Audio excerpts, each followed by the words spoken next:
Épître de Paul aux Romains, chapitre 1.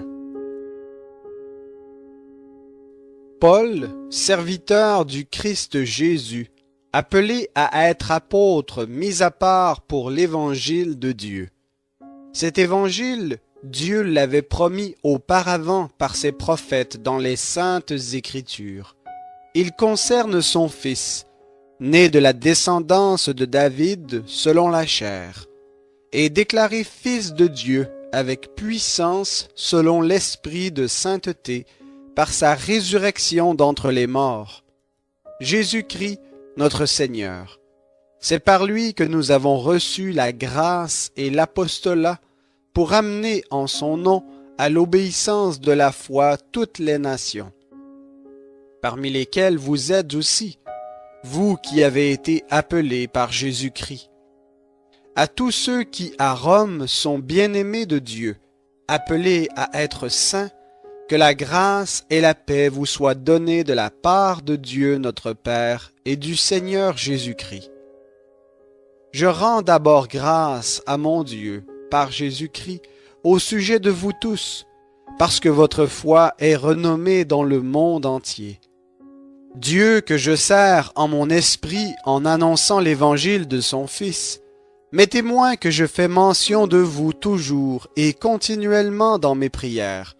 Je demande d'avoir enfin, Dieu voulant, une occasion favorable d'aller chez vous, car je désire vivement vous voir pour vous communiquer quelques dons spirituels, afin que vous soyez affermis, ou plutôt, afin que chez vous, nous soyons encouragés ensemble par la foi qui nous est commune, à vous et à moi. Je ne veux pas que vous ignoriez, frères, que j'ai souvent formé le projet d'aller vous voir afin d'avoir quelques fruits parmi vous, comme parmi les autres nations. Mais j'en ai été empêché jusqu'ici. Je me dois aux Grecs et aux barbares, aux savants et aux ignorants. De là mon vif désir de vous annoncer l'Évangile, à vous aussi qui êtes à Rome. Car je n'ai pas honte de l'Évangile. C'est une puissance de Dieu pour le salut de quiconque croit, du juif premièrement, puis du grec. En effet, la justice de Dieu s'y révèle par la foi et pour la foi, selon qu'il est écrit, « Le juste vivra par la foi ». La colère de Dieu se révèle du ciel contre toute impiété et toute injustice des hommes qui retiennent injustement la vérité captive. Car ce qu'on peut connaître de Dieu est manifeste pour eux, car Dieu le leur a manifesté. En effet, les perfections invisibles de Dieu, sa puissance éternelle et sa divinité se voient fort bien depuis la création du monde quand on les considère dans ses ouvrages. Ils sont donc inexcusables, puisque, ayant connu Dieu, ils ne l'ont pas glorifié comme Dieu et ne lui ont pas rendu grâce, mais ils se sont égarés dans de vains raisonnements, et leur cœur sans intelligence a été plongé dans les ténèbres. Se vantant d'être sages, ils sont devenus fous, et ils ont remplacé la gloire du Dieu incorruptible par des images représentant l'homme corruptible, des oiseaux, des quadrupèdes et des reptiles.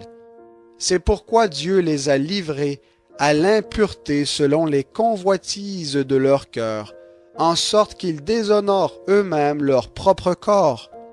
Eux qui ont remplacé la vérité de Dieu par le mensonge et qui ont adoré et servi la créature au lieu du Créateur qui est béni éternellement. Amen.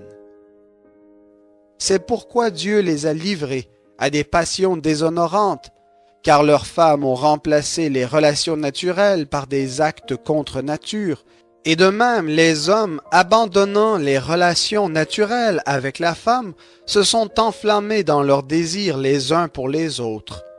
Ils commettent l'infamie, homme avec homme, et reçoivent en eux-mêmes le salaire que mérite leur égarement. Comme ils n'ont pas jugé bon d'avoir la connaissance de Dieu, Dieu les a livrés à une mentalité réprouvée pour commettre des choses indignes.